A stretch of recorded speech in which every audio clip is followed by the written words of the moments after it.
Então, passamos a palavra a Luiz Antônio Baldes de Araújo Baldes, presidente da Federação Nacional dos Policiais Federais. Bem, deputado subtenente Gonzaga, nosso parceiro de várias lutas, te agradeço de novo, tanto pelo requerimento quanto pela presidência dos trabalhos, os colegas aqui da mesa, debatedores, já ouvi atentamente aqui todos. Parece que há uma grande convergência sobre as limitações e até a impropriedade desse projeto que é apresentado, né? E essa convergência se deve muito às falas de conhecimento das estruturas que cada um aqui que representa pôde trazer, né? Nós ouvimos todos atentamente. É lógico que esses projetos não partem da ilusão de alguém de que está fazendo uma coisa pior para o país. É lógico que a gente vê uma certa dose de boa intenção em criar uma nova força nacional, tanto nesse projeto em discussão, quanto na PEC, que converte a força nacional em força permanente, né, nos quadros federais, inclusive. Então, feitas essas ponderações, o brasileiro vai continuar se perguntando por que a PRF, a PF e as outras forças continuam batendo recordes e mais recordes de apreensão de drogas, e a gente continua tendo aumento da droga nas capitais, aumento da violência, aumento das armas, né, nos grandes centros. Então, é uma resposta que nós todos juntos também não estamos conseguindo dar.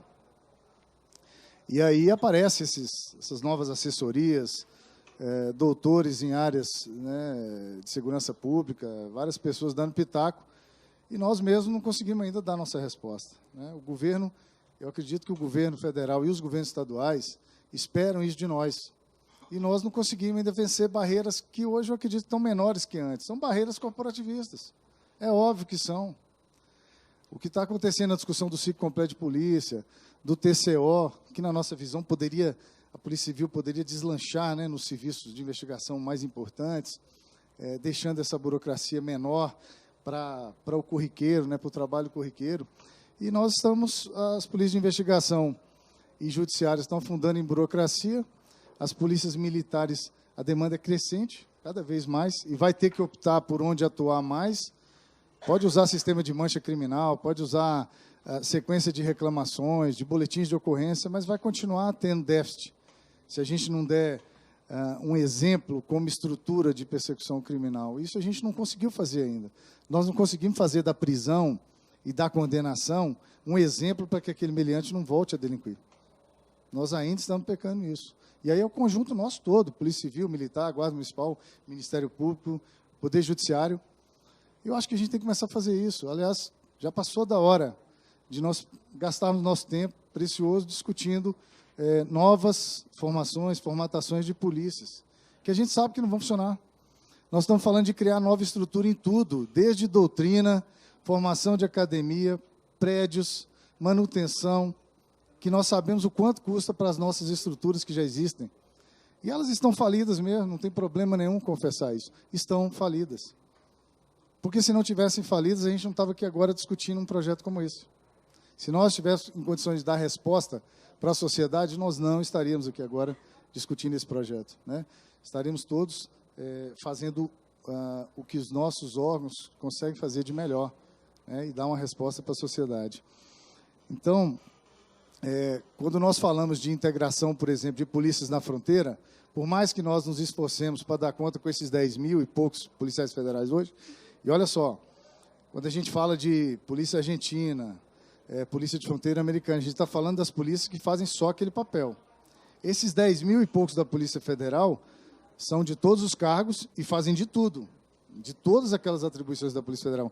Então, cuidando realmente da fronteira, do básico da fronteira, que é a imigração e entrada e saída de mercadorias e pessoas, nós estamos fazendo muito mal. Não conseguimos fazer. E não vejo problema nenhum também de confessar isso. Mas tem um lado pior, que é mais grotesco, é mais brutal, é mais grave. Depois que passa da linha de fronteira, os nossos colegas policiais militares e policiais civis naqueles estados que fazem fronteira, estão em situação muito pior que a nossa. Muito pior. Nós acreditamos que um primeiro passo é desburocratizar. Nós temos que tirar a burocracia das nossas forças. Tem que tirar, maximizar o nosso trabalho com aquilo que é nosso mistério principal, que é dar essa resposta para a sociedade.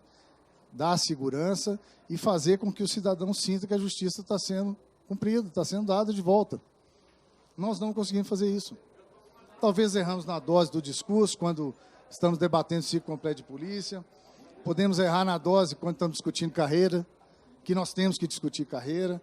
Esse tanto de porta de entrada, só no Brasil que tem, e isso acaba desmotivando os policiais. Não é ninguém querendo ser ninguém, nem montar trem de alegria, mas é você proporcionar uma carreira justa, que o policial, que é um profissional que tem um perfil específico, que ele se mantenha motivado do início ao fim da carreira. Isso é uma coisa tão óbvia. Agora, se precisar retomar o discurso de outra forma, vamos fazer, mas não vamos deixar de fazer. Nós temos que fazer. Não podemos perder tempo mais com isso. Os resultados hoje das nossas investigações são pífios. E eu observo uma outra coisa. Quando mostramos as atribuições da Polícia Federal, por exemplo, na Constituição, quando falamos da repressão ao tráfico, nós também temos um papel preventivo. Então, nós não fazemos nem o repressivo bom e o preventivo nós não fazemos, que seria preparar jovens, né, habituar essa discussão sobre os perigos das drogas, e nós não fazemos. Tem algumas atribuições que nós simplesmente deixamos no texto constitucional. Não conseguimos dar vazão a isso no nosso trabalho. Por quê? Porque nem o básico nós estamos conseguindo fazer. E não tem como negar isso para o grande público. Não há como mascarar números durante muito tempo. E aí, quando a gente fala em integração, a gente não fala só de polícia também. Nós temos órgãos importantíssimos que têm boa medida, boa dose de poder de polícia e estão cada vez minados também, por conta desse corporativismo, dessa distinção. É o caso da Receita Federal, é o caso do COAF, o caso do Banco Central. Nós temos bons parceiros que ajudam nas investigações, fazem realmente investigações e também estão afastados desse problema que tem sua origem nas fronteiras.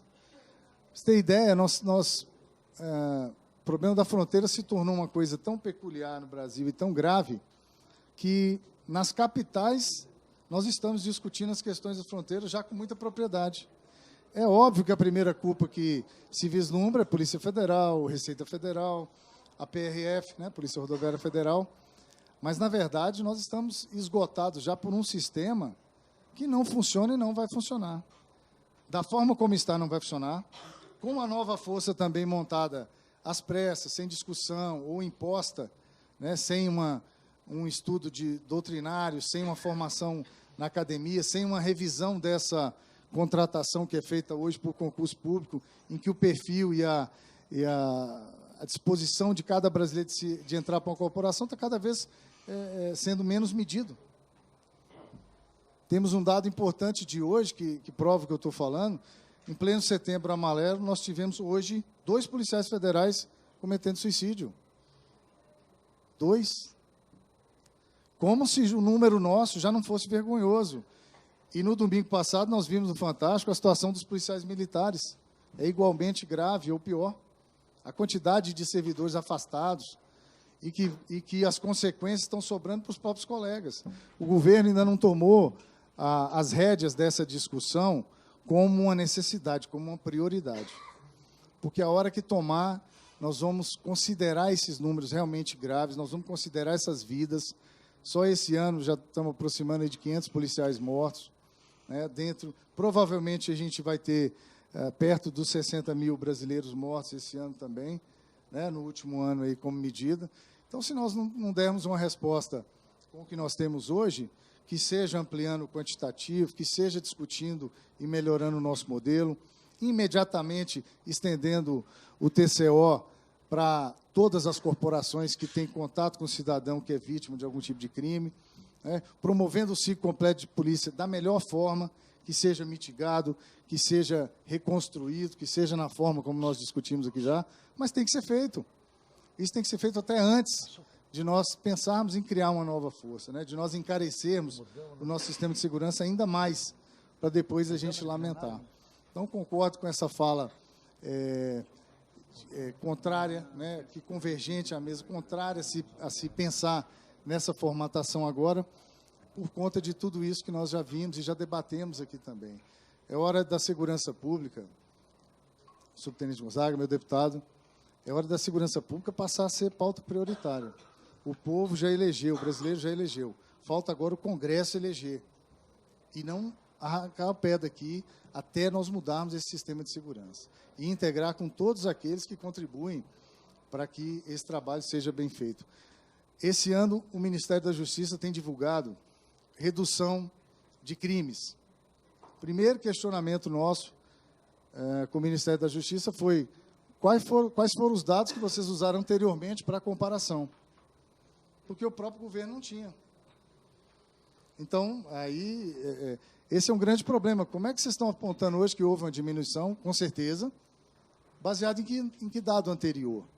Porque nós tínhamos cifras ocultas, nós tínhamos subregistros de várias ocorrências. Como é que se chegou a esse número agora?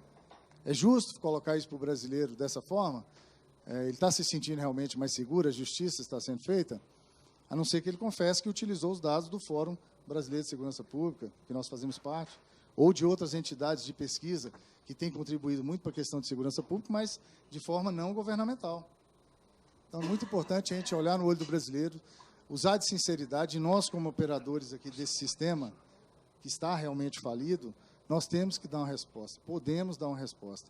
Eu acho que audiências como essa, deputado subtenente Gonzaga, podem contribuir para isso, e nós vamos estar aqui sempre para atender esse seu chamado, quando for para discutir mudanças no sistema que nós hoje conhecemos e já sabemos o que funciona e por que não funciona. Obrigado.